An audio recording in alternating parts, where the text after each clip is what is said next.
Rory Sutherland, our next speaker. He was in Greece 5 years ago at TED, and I'm personally very honored for you to come back. Please come on stage. Thank you, Rory. Neat.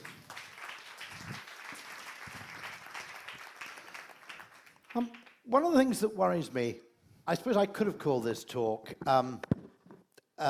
you're not paranoid, they are out to get you. And one of the things that always worries me about increasingly about creative agencies really, is that we've got ourselves into effectively a kind of duel with the finance function of clients, where the weapon of choice is the spreadsheet. And it's a kind of obsession with a very, very narrow idea of efficiency. And I think this actually starts to pollute business to a dangerous extent. This idea, which is in some ways the bastard child of the American Puritan work ethic and economic theory, that the job of a business is to be efficient. And just to give you an example, there's a wonderful quote from Pablo Picasso where he said that computers are useless, he said, all they can give you is answers. And I always thought that was old Pablo being a bit deliberately gnomic and mysterious. But the longer I think about it, the more I think it's actually a very shrewd point. Because most of what we tend to think of as rationality is just the achievement of certainty by considering a very narrow frame of reference. And to give you an example of this, probably most of you have a sat-nav or you use the sat-nav functionality on your phone, right? But most of you, quite a bit of the time, actually ignore it. Now, there are lots of very good reasons to ignore a sat-nav. One of which is that if you've put just slightly wrong information in, you'll end up driving 200 miles in the wrong direction. That's the first problem. The second one is that when the sat-nav tells you to do something, it's considering a very narrow frame of reference. For example, one of the things I noticed, and I couldn't quite understand why I did it, is every time I went to the airport, I nearly missed my flight this morning, funnily enough. Every time I went to the airport, I'd ignore what the sat-nav told me to do. On the way home, I'd obey the sat-nav. Why am I doing this? And so I actually sort of delved into my instinctive thought, and I realized something quite interesting was going on, which is that what the sat-nav's thinking about is purely what, on average, is the fastest route to get you to an airport. What I had to think about was a slightly different question, which is, how can I avoid missing my flight? And I'd take a slower route, which was slower on average, but was never catastrophically slow. The motorway, the M25, which is a huge ring road around London, is generally faster on average. But if something goes wrong, it's a disaster. You're stuck for an hour and a half. By contrast, the slower road on which I start, the A25, is always 10 minutes slower, but it's never 30 minutes slower. And what I was doing, what my instinctive human brain was doing, was actually coming up with a rational answer by using a wider frame of reference. And it's a very, very dangerous thing. Business absolutely loves the illusion of certainty. And the reason is that if in business you can pretend that you've used a formula to arrive at your decision, you're absolved from responsibility for that decision. It's rather like what went wrong with the banks, by the way, is what used to happen with lending money. I realize this is probably a bit of a delicate topic in Greece, but what used to happen when people lent money is you had a bank manager who met the person who wanted to borrow money and made the decision on the basis of lots and lots of bits of knowledge. And they decided that wasn't efficient enough, so they created formulae for whether you could borrow or not. And it's a completely different thing, because what then happens is house prices go up dramatically. Why? Because everybody thinks, the formula for lending is 3.5 times joint income. So I will take my wife and my income, I'll add them together, add the deposit, multiply the income by 3, and that's what I should spend on a house. And as a result, there are a lot of people, house prices go up, because it appears to be efficient, but viewed from a wider context, it's catastrophically bad. Nature, interestingly, and I would argue every really great successful business is successful not because it's efficient, because efficient businesses all look exactly the same. Every successful business and every successful life form is successful because it is selectively inefficient. And this is where, by the way, the narrow logic of kind of MBA economic business differs from areas like military strategy. The military strategist Edward Luttwak always recommends, first of all, he says, everything great and valuable and pleasurable in life emerges out of inefficiency. And the second point he makes is that in making any decision, he says, if you have a column of tanks and you need to get somewhere, you're probably better off taking the slower road. Why? Because everybody expects you to take the faster road. That's why when the Allies eventually reinvaded Europe, they didn't get from the UK to Calais, they went to Normandy, because no one was expecting that. And if you look at nature, what you see is a very, very high degree of selective, intelligent inefficiency. So bees, some of you may know, I know that Greek honey is world famous, so there are probably a few amateur beekeepers in the audience, I'm guessing, maybe one or two. Interestingly, they have a wonderful system called the waggle dance, where bees go back to the hive, and by doing a dance in a particular direction relative to the vertical, they tell the other bees where the best source of pollen is relative to the position of the sun. And when people looked at this in more detail, they were slightly surprised to discover that a percentage of bees, and it varies from sort of 10 to 20% depending on surrounding foliage, but a percentage of bees ignore the waggle dance completely. They just go off at random. They're kind of rogue bees, or creative bees, if you like. And bee experts were slightly surprised by this, because they said, you've had 20 million years of bee evolution. You would have thought, wouldn't you, that bee accountants would have evolved in this period and said, we need a higher level of compliance with the waggle dance to bring our pollen collection target in line with our budget for Q3 2016. Anybody working for WPP will be familiar with this kind of stuff. And then they modeled it using a better kind of mathematics. They used complex mathematical modeling, and they realized that without the rogue bees, the hive would starve to death, because it would get stuck in a local maximum, and if the pre-existing sources of pollen happen to run out because of seasonality or just exhaustion, the bees would all die, because they wouldn't know where else to go. And they realized that these rogue bees operate to a completely different ROI to the boring bees. I'm not even sure, by the way, whether they're a different bee or whether it's just a proportion of journeys are made at random. But you have to have a built-in degree of randomness. And the reason is that the boring bee journeys have a very simple formula. Make sure that pollen collected is more than energy expended. But the other bees have a slightly different ROI. They expect most of their journeys to fail. They go off at random, they don't find anything, and they come back and go, sorry, another wasted trip, guys.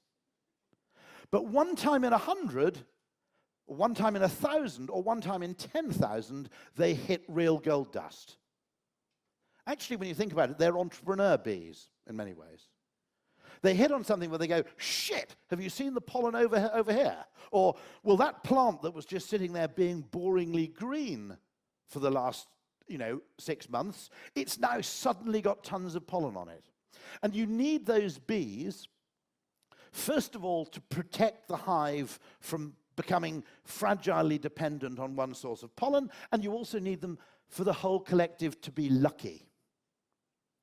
Nassim Taleb, who's a very good writer on this, the author of the book Fooled by Randomness and The Black Swan and Anti-Fragile, he makes a very similar point of entrepreneurs. He said that you are no more a failure as an entrepreneur if you fail in business than you are a bad soldier because you died in battle.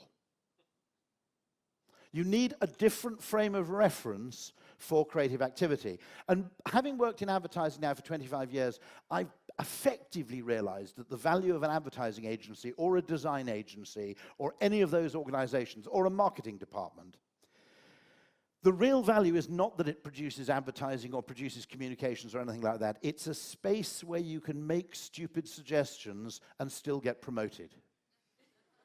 Okay? Now, if you work in an advertising agency, that doesn't seem that remarkable. People make weird and ridiculous suggestions all the time, and we kind of quite like them for it. What you have to understand is how different that is in most of business. I had a weird suggestion. I was sitting in the meeting in 10 Downing Street, and there was discussion about behavioral science and how you could use psychology to get people to pay more tax. Now, the Romans did this, actually not irrelevant to this audience here, I suspect. The Romans used to do this. They had a wealth tax which people volunteered to pay. And the reason was that if you paid this wealth tax, you got your name put up on a column as one of the 100 greatest benefactors of Rome. And when they proposed one of these wealth taxes, all sorts of people came out of the woodwork and said, actually, I'm much richer than him. I should be paying this tax too. And I jokingly suggested in this government meeting that you could do the same thing on a smaller scale in the UK. I said, look, marketers know this. If there's a small degree of status to be had, people will pay a lot more for it. So I said, it's very simple. Anybody who pays higher rate tax should be allowed to drive in the bus lanes. Now, I don't think that's the right idea. I think it's politically unpalatable, to be honest. But quite often, and I think this is true, you have to climb Mount Scilly to get to the bright sunlit uplands of innovation that lie beyond. The freedom to actually make stupid suggestions is interesting, because I think there are things you can do which would make people voluntarily want to pay tax. The problem is it's framed at the moment that your duty as an individual and the only rational position is to pay as little as you can. I think you could change that by redesigning the system. Other cases of inefficiency. But what I noticed, by the way, is when you make that suggestion in a government setting, the reaction is not interest or amusement, it is sheer terror. Absolute horror. And the reason is that if you think about it, the fear of government or the fear of anybody in the civil service is fear of tabloid newspapers. What they were thinking was not, that's an interesting idea, what can we do with it, but if this gets out, our reputation will be damaged. And that reputational paranoia is a very, very dangerous thing to any kind of innovation. The selective, as you saw the quotation earlier, I said this thinking someone else had said it, and it's now been credited to me, which may or may not be original. But truly, a flower is simply a weed with an advertising budget. And if you think about it, lots and lots of boring green plants thought, well, the most efficient way to be a plant is to devote all your resources to being an efficient plant, not wasting any of the nutrients you get from the soil. But nature has rewarded those plants which said, actually, in terms of reproductive fitness, it's worth spending a certain amount of money, selective inefficiency, on being noticed, just on being visible.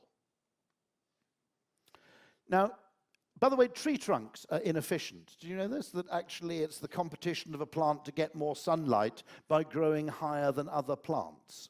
In a purely efficient world, the earth would simply be covered with moss. If you want to compete, you need selective inefficiency of some kind.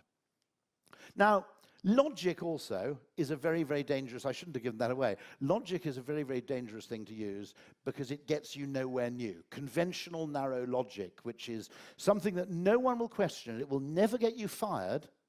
Bear in mind this, it is always much, much easier to be fired for being irrational than it is for being unimaginative. There is an inherent bias in all organizations that you're better off going the safe way, the boring way. Copying best practice from other businesses is a much, much safer career approach than trying something new. I'll talk about that a little more a little later. But let's say you wanted to compete with Coca-Cola, which is the world's most successful cold, non-alcoholic drink.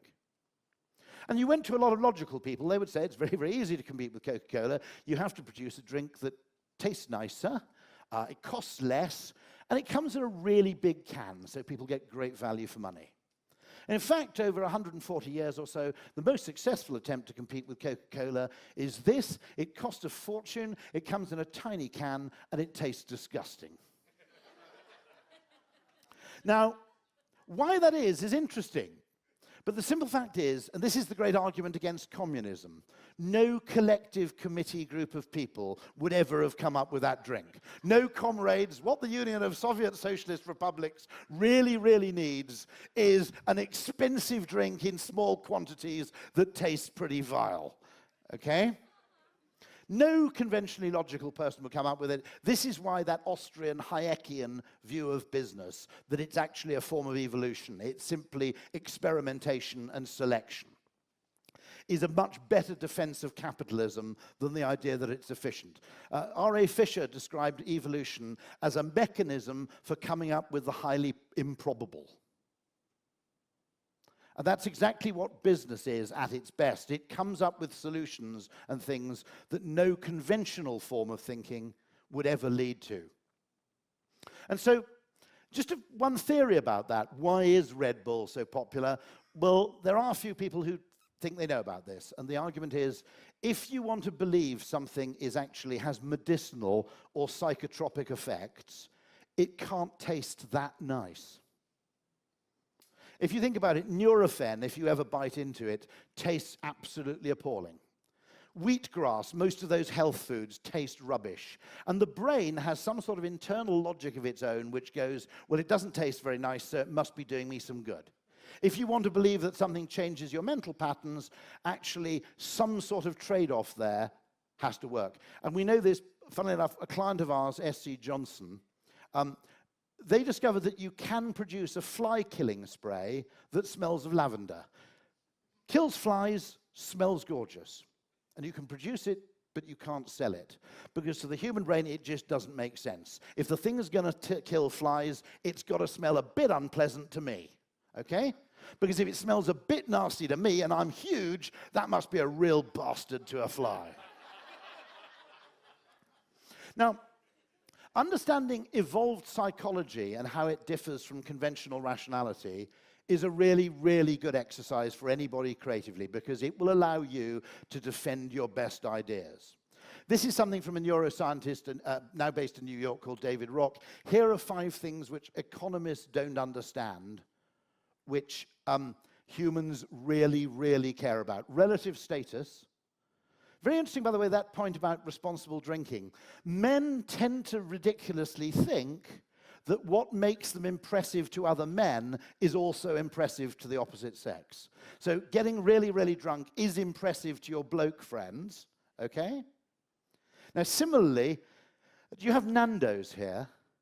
It's very, okay, it's a chicken restaurant, originally South African Portuguese, and some of the chicken is really spicy. And one of the things Nando's notices is when men take their girlfriends on a date there, they ask for a mild chicken, but they ask for the flag to be stuck in it to say piri piri extra spicy, because they genuinely believe that eating really spicy food pulls girls. Now, before we all laugh about that, I ought to point out that men aren't really that into handbags, to be honest, okay? So women like carrying handbags to impress other women. Now, if you're female and you're on a date, don't turn up with a polythene shopping bag, because the bloke will go, you could have made a bit more effort. We really don't know the difference between a Birkin and a Radley and a whatever. I just thought I'd warn you of that, because you can save yourselves a fortune, okay? Now, actually very simple, I think, to appeal to men, generally. But these are 5 things: status, certainty, autonomy, relatedness, fairness. And we have evolved to care about these things, even though economists and narrow business thinking thinks they shouldn't matter. Here's just an example, if we show this film, of how not only humans, but other social primates, in this case chimpanzees, how they care about fairness. So a final experiment that I want to mention to you is our fairness study. And so this became a very famous study, and there's now many more, because after we did this about 10 years ago, it became very well known. And we did that originally with capuchin monkeys, and I'm going to show you the first experiment that we did. It has now been done with dogs, and with birds, and with chimpanzees, but with Sarah Brosnan we started out with capuchin monkeys. So what we did is we put two capuchin monkeys side by side. Again, these animals, they live in a group. They know each other. We take them out of the group, put them in a test chamber. And there's a very simple task that they need to do. And if you give both of them cucumber for the task, the two monkeys side by side, they're perfectly willing to do this 25 times in a row. So cucumber, even though it's really only water in my opinion, but cucumber is perfectly fine for them. Now, if you give the partner grapes, the food preferences of my capuchin monkeys correspond exactly with the prices in the supermarket. And so if you give them grapes, that's a far better food, then you create inequity between them. So that's the experiment we did. Recently, we videotaped it with new monkeys who had never done the task, thinking that maybe they would have a stronger reaction, and that turned out to be right. The one on the left is the monkey who gets cucumber. The one on the right is the one who gets grapes. The one who gets cucumber, note that the first piece of cucumber is perfectly fine. The first piece she eats. Then she sees the other one getting grape, and you will see what happens. So she gives a rock to us, that's the task. And we give her a piece of cucumber, and she eats it. The other one needs to give a rock to us. And that's what she does. And she gets a grape. And she eats it. The other one sees that. She gives a rock to us now, gets again cucumber.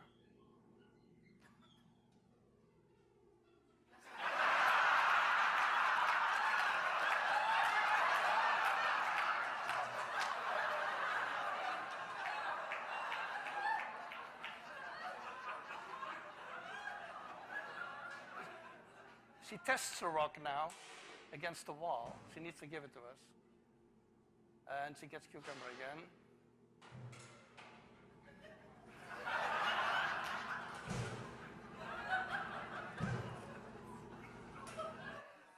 So this is basically the Wall Street protest that you see here. Another point to make, by the way, and if, as I noticed flying in this morning, you may not know this, there are no straight lines in the Parthenon. Does anybody know this? It's not designed to be straight. There's a thing called entasis, where the columns are fatter in the middle than they are at the top and the bottom. And the reason it does this is what the human brain thinks of as straight. The Parthenon is not straight itself. It's designed to look straight. The reason for this is that we have not evolved perceptual mechanisms that put a great premium on accuracy. Evolution isn't interested in accuracy, it's interested in fitness. And if by distorting our perception we become fitter, that's the perception that nature's going to give us. So they've tried this with models where you have perceptual mechanisms which provide all of reality, some reality, and mechanisms which are entirely set around maximizing fitness. They're calibrated to maximize fitness, and that's why design really, really matters. And actually, we're very strange in this respect, because, as I mentioned, if you want to save money, by the way, don't buy a new car when your car comes up for replacement. Take your car into a valet service and have it cleaned really well inside and out. This will not only give you a cleaner car, it will give you a car that drives better, accelerates more smoothly, corners more elegantly, in every respect. Because the human brain does not, we think we can separate what we see from what we feel, from what we hear, from what we taste, from what we smell. We can't. Before any of this information reaches the conscious mind, it's processed beyond our control and outside our awareness by a black box before the information is presented to consciousness.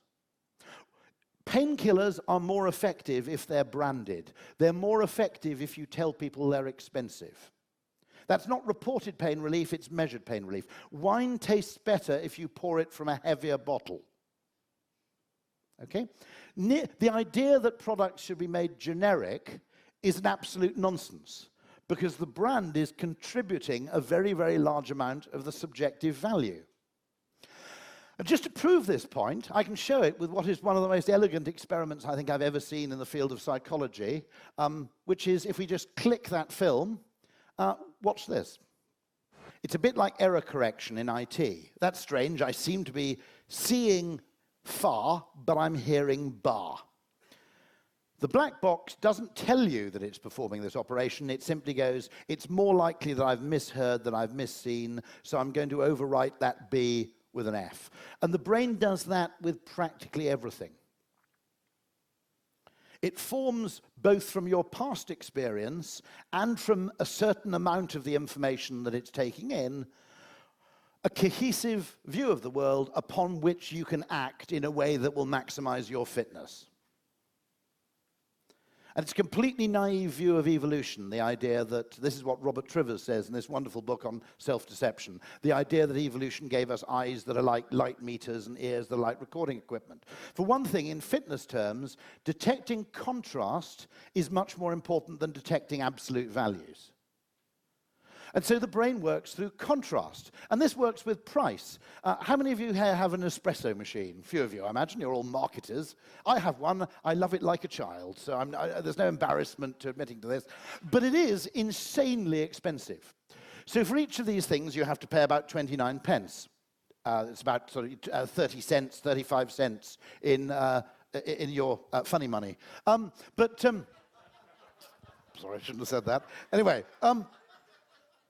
But if you had to buy that coffee in a jar, equivalent to Nescafe, to instant coffee, Britain and Greece are, by the way, two very large instant coffee markets, interestingly, you'd have to pay about £40 for a jar for an equivalent unit of caffeine. And you'd look at the £40 jar on the shelves and you just go, that is completely insane. There is no way when the Nescafe is 3 or 4 or 5 euros that I'm paying 40 euros for that.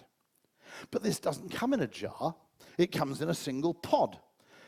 And so when we use one of these 30-cent pods, our frame of reference isn't Nescafe, it's Starbucks. And we think, well, it cost me 30 cents here, but that will cost me 3 euros at Starbucks. This machine's practically paying for itself. It's making me money. Nearly all our perception is highly relative.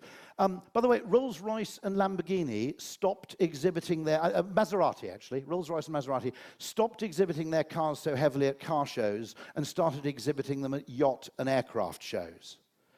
Because a €300,000 car looks really expensive at a car show. If you've been looking at Learjets all afternoon, it's an impulse buy, okay? Right? This is actually from the beer industry. The way people choose entirely depends on the comparative frame. When Pampers were launched by P&G, they launched a super premium, they advertised it as well, a super premium disposable diapers or nappies brand, with the intention of it eventually dying. The point of this brand was to make Pampers seem reasonably priced. It was a framing exercise. Here, if you simply have A and B, the Carling and the Budweiser, 33% of people buy the Carling, 67% buy the Budweiser. If you add a 30p, and if you wonder why British people are into binge drinking, the fact that you can buy a can of lager for 30p may be a clue, but if you buy this 30p lager, nobody buys it, but it drags the whole category down market. Similarly, if you get rid of the 30 pence bargain lager, and you introduce a super premium beer at £4, 10% of people buy that, 90% of people buy B, and nobody buys A. The way the human brain works is comparatively, it doesn't have an absolute sense of value. That's why when marketers say things like, for the price of a cup of coffee every day, you can have something, that's a really, really important thing to do. It helps you frame the thing so that it gives people an impression of what value is like. I mentioned as one of those things in SCARF, status, certainty, autonomy, relatedness, fairness. And I wish I had time to talk about all 5. I get very, very annoyed because people always talk about Uber. If you go to a conference hosted by The Economist, they always talk about Uber as if it's brilliant because it's this revolutionary new business model and it's really, really efficient. I have to point out that you could use a telephone to order a taxi in London in about 1911. There's nothing particularly radical about using a phone to order a cab. In my view, what makes Uber a kind of factor 10 innovation is its psychological properties, not its economic properties. The simple thing is the human brain really hates uncertainty. The single best thing the London Underground did to improve passenger satisfaction per pound spent wasn't faster, more frequent, more comfortable trains. It was putting dot matrix displays on the platform to tell you when your next train was coming. Made no difference. Like the Parthenon, it wasn't designed around objective reality, it was designed around subjectivity. And that's what marketing is. It's the understanding of how people think and decide, and using that insight to design products and prices and services. That's why marketing has to be central. You can produce a product which is rationally brilliant on the metrics you think are important, and it fails completely in the marketplace. Because to the human brain, it just lacks that appeal. The joy here is previously, when you ordered a taxi, you didn't have any idea of how early you should order one, because you thought, maybe there are a lot of taxis, maybe there aren't many, and you rang up, and sometimes they go, I can get you one here in 5 minutes. You actually go, oh shit, because I wanted to stay at the party for another 20 minutes. And sometimes they'd say, oh, it's going to be 25 minutes, and you go, oh, hell, because I'm in a hurry. Now you can look at that little map and see what the relative availability is, and then when you order the taxi, what used to happen previously is you entered the twilight zone of uncertainty. Is he here yet? Maybe he's already left. What if he's parked round the corner? Go out on the street and see if you can find your taxi driver. Okay? We really, really hate uncertainty. With this, what you do is you look at the map and you go, oh, hold on, he's just stuck at those traffic lights. I'll have another pint. Okay? We don't mind that. One of the best bits of advice I've ever given in my working life is I said this to British Airways. I said, the single worst thing you can put after a flight on a departure board is the word delayed. Well, actually, crashed would be worse, okay. But delayed is pretty bad. And I said, look, if you're not sure whether it's 30 minutes or 60, just put delayed 60 minutes. And then if it's 30, they'll be happy, because it's sooner than expected. If you just put delayed down, you might as well just put flight BA 963, be miserable, because that's how the human brain reacts to bad but uncertain news. Here, you have the additional bonus, which is you can time emerging from your office to coincide exactly with the car turning up, which means that for your own peculiar male gratification, you can recreate the end of The Usual Suspects, where Mr. Kobayashi picks up Kaiser Soze, with him barely breaking his stride, in the comfort of your own street. But that kind of thing, that precision and the removal of uncertainty, that's what's revolutionary about that technology. It isn't price or efficiency or any of those things. But business people always claim that the reason that businesses are successful is for the kind of reasons that McKinsey think are important. They don't like admitting that a business is successful because of superior marketing. And that's a really, really important bias. Very simple thing about the brain. This is from Jonathan Haidt, whose view of the human brain is that it's like a rider on an elephant. The conscious rationalizing part is sitting on top. The main part of our unconscious mental processes, our instincts, our emotions, our fears, resides in the elephant. The rider is essentially deluded in that he thinks he's controlling the elephant. Whereas in truth, and I think anybody knows this, you can't get anybody rationally to do anything that instinctively they don't want to do. So the rider, the conscious human brain, in his view, is deluded. What's worse about this is that if you ask the rider a reason why it did something, it never says the elephant wanted to do it. The rider never admits to the role of the elephant in decision-making. It just comes up with bullshit, plausible-sounding, rational reasons. Now, understanding this, I think, is one of the most important things that will make innovation possible, and I think will be hugely important in the field of things like experience design. I had a very interesting hunch. Presumably anybody here fly quite a lot? I mean, you really, really hate airport security, right? You hate going through airport security. And as I said, I don't quite know why we hate it so much. Rationally, let's be honest. I mean, you know, you don't want to just be able to get on a plane with people who've just wandered in off the street at random. It's not that bad. Okay, you take the laptop out of your bag, right? You know, you may have to take your shoes off. It's not Guantanamo Bay, is it? Okay? Right? Why do people hate it so much? Asking people will never come up with the answer because they don't know. All they know is every time they go through airport security, the elephant gets really restless and annoyed. The best thing you can do is actually come up with theories. Now, there is a theory I have which I think works, at least for part of it.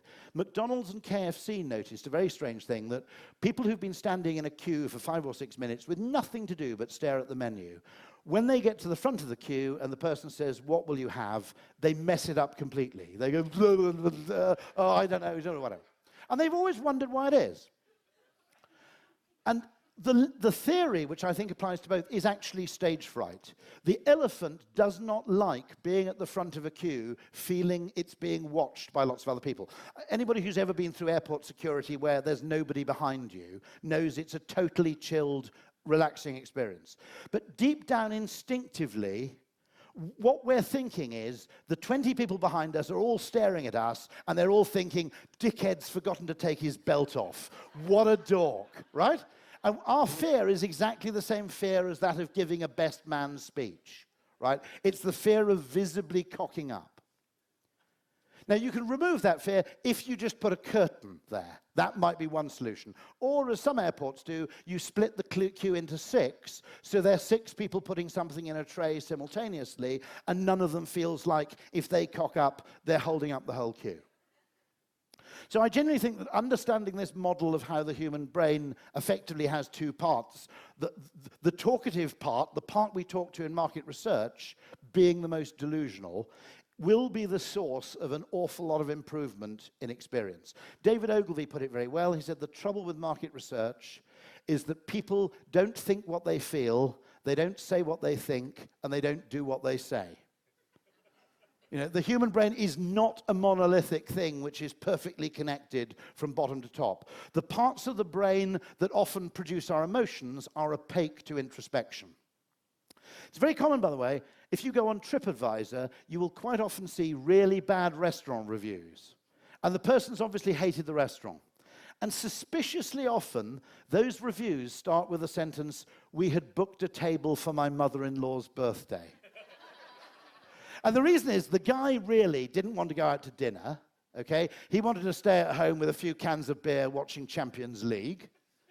But because it's his mother-in-law's birthday, not only does he have to go out to a much fancier restaurant than he'd choose, but he probably has to pay as well. And then he has a bit of difficulty parking. And by that stage, the guy is apoplectic. And all he knows is, I'm in a restaurant, I'm in a really shit mood, therefore it must be a shit restaurant. Genuinely, emotional misattribution is a big, big thing. Now, finally, a few more things understanding how the human brain differs from what conventional people think of as rational. We tend to think of problems as being like archery, where you aim for the middle and you get a 10, and there is no argument against aiming for the bullseye in archery, because if you just miss, you get a 9, if you just miss, you get an 8, if you miss that, you get a 7 and a 6. It's concentric. Most real-world decisions, and I hope I'm not being cultural, do you play darts here? No. Are you vaguely familiar with Dutch? You will, being Dutch, of course, yeah. Okay, this is how the dartboard is scored. If you're a professional darts player, you aim for the triple 20, which is the small inner ring in the 20. You get 60 for that. That's the best score on the board. But if you just miss that, you get 1. Which is the worst score other than missing the board completely. Most people aim for triple 20 because they want to pretend they're professionals. If you're not very good at playing darts, or you're drunk, or it's foggy, or the dartboard is moving, you should actually aim for the southwestern quadrant of the board, where you might get a 19 or even a triple 19, and if you just miss, you might get a 16 or a 7 or an 8. If you're not a professional darts player, you will do better not aiming for the highest score on the board. Most real-world human decisions are like darts, not like archery. They're not optimization problems, they're more problems of avoiding catastrophe. And I met someone called Joel Raffleson, who was a friend of David Ogilvy's in the 60s, and he and David had always played with this theory around why brands work.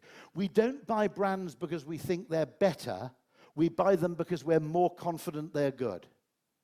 We choose a Panasonic television, not because we think it's the best television we can buy, because it isn't an optimization problem. It's not archery, buying a TV. The main thing when you buy a TV is that there are good TVs and really good TVs, and the difference between them is pretty small. What you don't want to do is buy a shit television, right?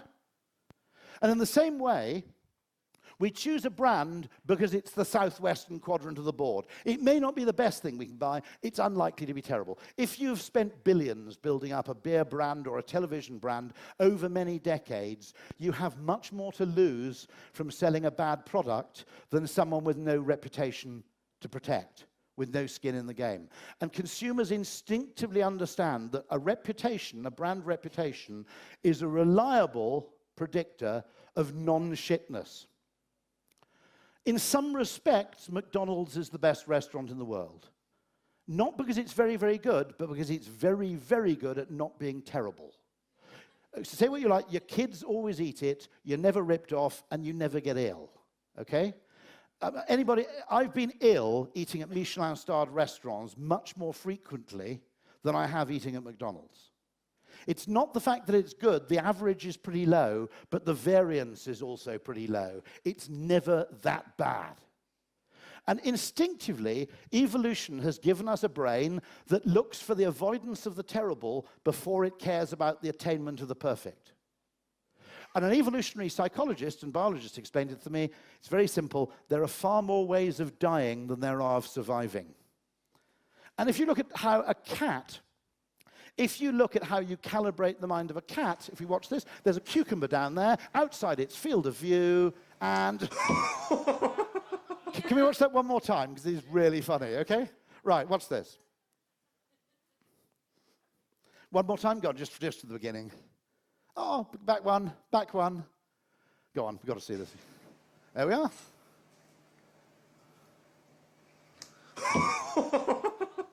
Now, what the cat is not doing there is a cost-benefit analysis, okay? It's simply calibrated. If you think about it, your smoke detector goes off when you make toast. That doesn't make it a bad smoke detector. It's simply that a false positive every now and then in your smoke detector is much less severe in its consequences than a false negative, okay? It's a bit annoying that your smoke detector goes beep when you're frying breakfast, but it's much less severe a problem than a smoke detector that at 2 o'clock in the morning goes, that's funny, seems like smoke, there could be a fire, but I think I'll give it the benefit of the doubt, right? You have to be calibrated somehow, and the cat is calibrated to go, it's green, it's low down, it's got a pointy nose, act as though it's a snake. In ancient history, there might have been cats that were calibrated differently. The problem with that is they go, gosh, look at that lovely cucumber. Oh, shit, right? Those cats tended to exit the gene pool. These cats tended to survive.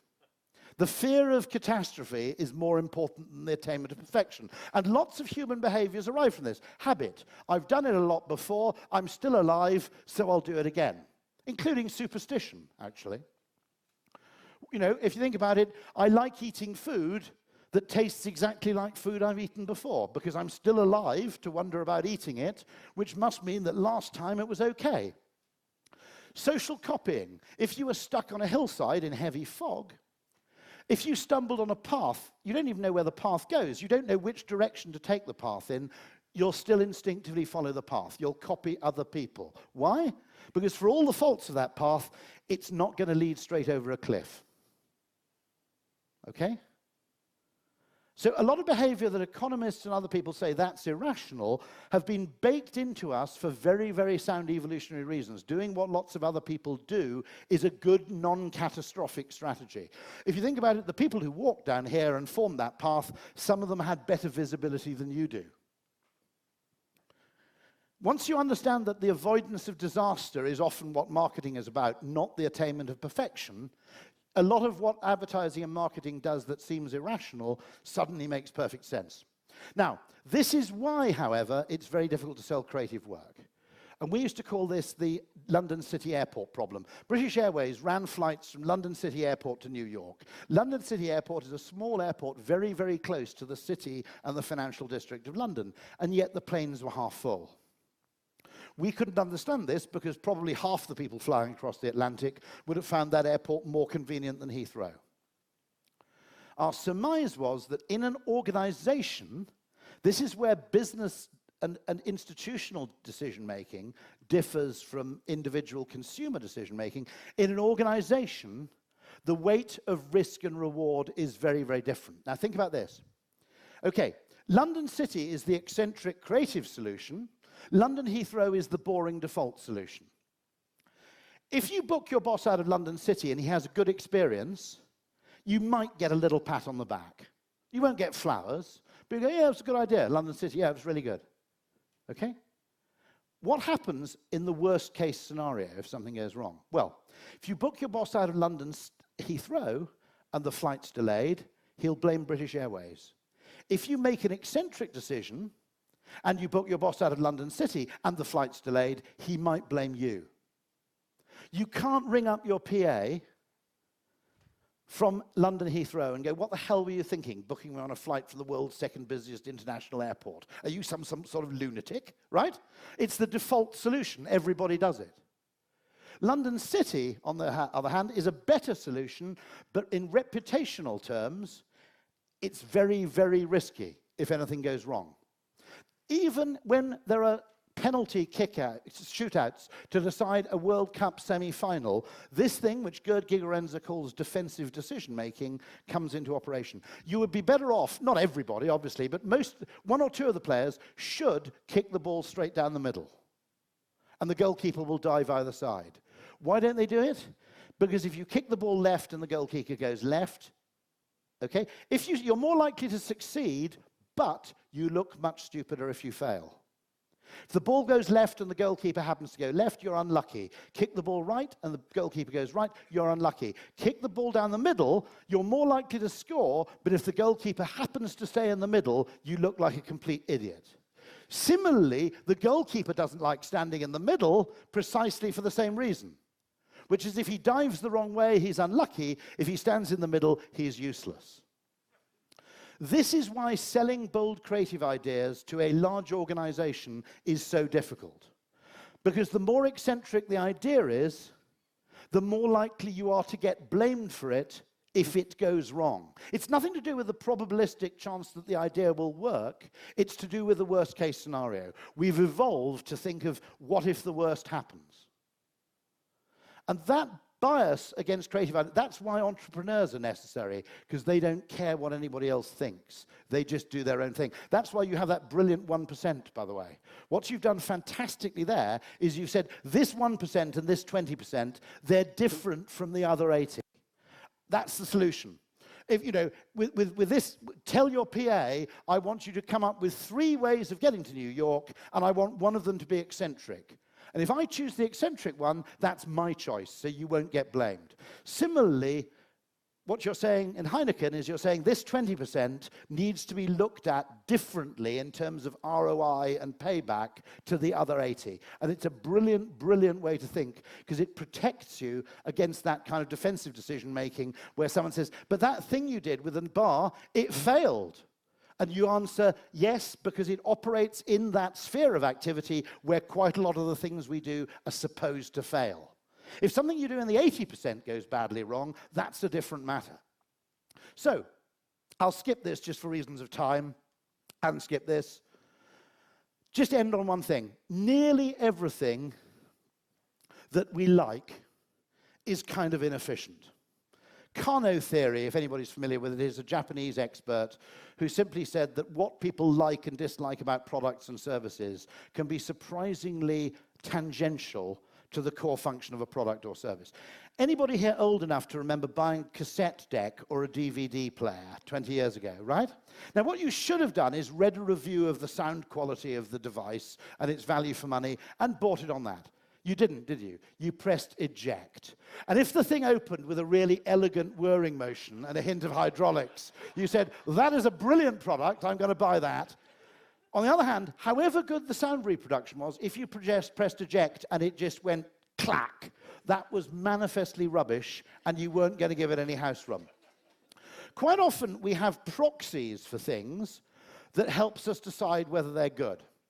Usually, those things appear to be illogical or inefficient. It's like the peacock's tail. It's a signaling, Fisherian runaway signaling mechanism, if you want the evolutionary term. If you had allowed accountants too much power, they would have got rid of that little foil lid on the top of the San Pellegrino. Other than Red Bull, this is a brilliant attempt to create an adult non-alcoholic drink. You know, you can be a swanky ad agency, you can be a five-star hotel, you can serve this stuff, and nobody thinks, ooh, they're giving us canned drinks. Now, part of it's the brand, part of it's the orange they use, part of it's the product, but the accountant must have dreamed of killing that little foil lid. It's meaningful precisely because it's unnecessary. You have to understand that if you try and make your customer service efficient, or you try and make your product entirely efficient, what you have to reckon with is that in psychophysical terms, in the terms of human perception, we notice and disproportionately like the things that people do that they don't have to do. That little lid on the can has meaning precisely because you don't want to do it. Anybody here been to Five Guys, either in the US or London? American burger chain. Very, very expensive high-end burgers. When you order the fries, you choose a cup, small, medium, or large, and they fill the cup up to the top. And then they take an extra scoop of fries, huge, great scoop, and chuck it into the bottom of your brown paper bag for free. Now, a rationalist would say, why don't you make the cup bigger? An economist or a finance director would say, stop giving away the free fries, they're costing us a lot of money. The brilliance of this thing is we disproportionately value the things that people do for us or the attributes that product design, like the Rory cassette eject mechanism, is precisely potent because it's not central to the role of a cassette deck. It's the thing you do that you don't have to do that conveys most of the meaning. And the second you try and rationalize or make efficient customer service, perceptually, you make it worse. So, I'll end very quickly on just a few extra things. How long have I got, realistically? Because I'm keeping you from a beer, aren't I? I can keep going, you sure? Okay. 1, we respond hugely to cues. Now, this is very interesting to Heineken, by the way, because I've got a belief, particularly a lot of blokes actually prefer wine to beer, but end up drinking wine. Right? Beer is actually a better drink. It's much more consistent. It's never terrible, okay? Whereas wine is quite often awful. I mean, in Greece, it's called Retsina. You actually make an art of really appalling wine. Sorry, are there no Retsina fans here, are there? Genuinely the worst alcoholic drink known to man, in my view. Okay? Okay, you know, it really is. Best cheese in the world, so I'm not dissing you all entirely. Right, and yogurt. Right. When you arrive in a restaurant, look at what happens to the choice architecture. First of all, there are wine glasses on the table. The restaurant wants to sell you wine because the markup on wine can be ridiculous. People know what Heineken costs, and they know what Johnny Walker Red costs. So you can't mark it up that much. But you buy a few bottles of Chateau d'Obscur for €6 and charge 32 for them, and everybody goes, marvelous, hint of blackberries, right? It's total bullshit. You put wine glasses on the table, so the clear implication is we expect you to order wine. Then they bring you a drinks list, which isn't called the drinks list, it's called the wine list. And the choice architecture of the wine list is you have 5 pages of an insane variety of different bottles of wine, and then there's a single back page for the perverts and deviants who want to buy something that's been brewed or distilled, right? So you're made to feel like a sicko. But watch the single greatest bit of genius in the whole thing. They only give one person the wine list. Now, there's only one alcoholic drink you can order collectively for the whole table, which is wine. So the second the guy holding that menu ends up going red or white, it's game over for the beer drinkers, right? They've basically been bullied out by this kind of mechanism. The other thing that goes on, by the way, is asymmetry of... it's a minority rule is what Nassim Taleb calls it. Wine is a bit like type O blood, which is everybody will drink it, okay?